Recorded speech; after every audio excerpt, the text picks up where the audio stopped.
Okay, so in the shrimp squat, you want to focus as much as you can on making it a single leg exercise. I'm going to turn to the side in a second and showing that it's just the kneecap that's touching the ground. So no part of my shin touches the ground. That way it's clear that I'm not pushing off of it. If for some reason it's too hard to just get that kneecap touch, then go ahead and place the shin down and just avoid pushing off the back foot. So it is still predominantly a single leg. This is a Pilates roll down. Notice that I roll down until just barely the top of my back. So what you're trying to do is maintain tension in your abs the whole time, not rest on the ground at the bottom. If you want to make this harder, you can avoid coming all the way up. So here I do come pretty much all the way up. My body at the hip is a 90-degree angle. You can make it harder by staying further back. Here I'm going to demonstrate this gliding disc push-up, and then I'll demonstrate a version if you don't have the right surface or you don't have paper plates on hardwood floors. So the idea is that the back arm, the tricep, is working, and the front arm is predominantly the lats and the pec. So you want to bring your hips towards the ground and allow each arm to work differently. So here I'm going to show my front fingers. I wish they were shown, but I'm just tenting my fingers. So I'm not really pushing off with the hand. And that left arm is using the tricep predominantly.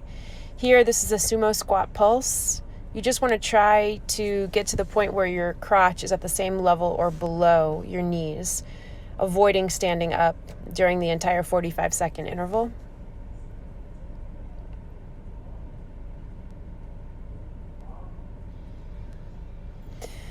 This pike push-up, it's my forehead that's touching the ground. And what's really important here is where you're either touching the ground or getting close to touching the ground.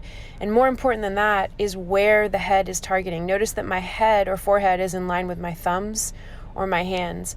If your head is way behind your wrists, it's going to be very easy. You can also bend your knees more than I demonstrate if your hamstrings are too tight to maintain that position. This is a V-up with an around the world leg. So this is harder than a traditional V-up because there is no rest. My shoulders never touch the ground, and I'm holding that V-up position for a second before I act like I'm opening the curtains with my feet and my hands.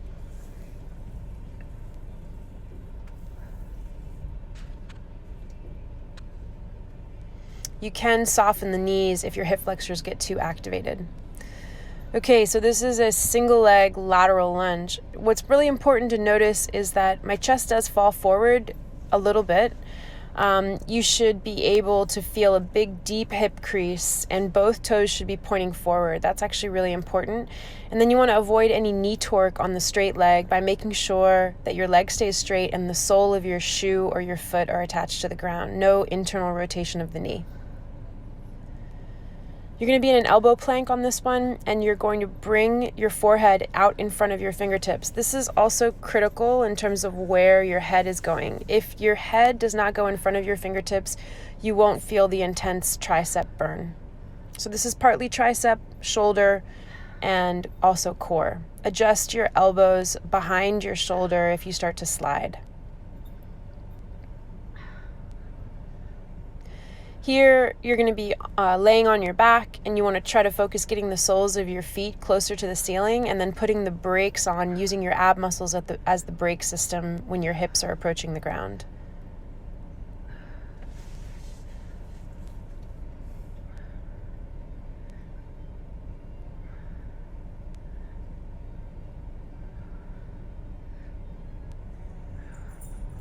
Here's the cardio section of the workout. You're going to do high knees for 45 seconds. Act like the ground is hot and you're trying to get your feet away from the ground as quickly as possible.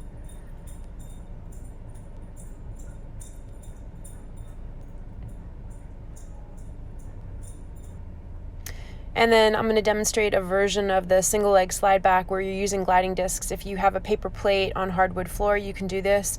And in a second, I'll demonstrate the other way. What's most important is notice the 90-degree angle of the front leg. So you're in a single leg squat, holding that for 45 seconds on each side. And you're just moving that back leg in and out. And it's basically a measure of time because that leg isn't really doing anything other than reminding you how long you need to stay down there. Here, this is a 3-legged plank, so both legs down and one arm up. What you're really focused on is counter-rotational. So when the right arm comes up, it would be easy for me to do this if I turned my hips towards where my arm was missing. What you want to do is maintain your hips in a neutral position even though your arm is off the ground.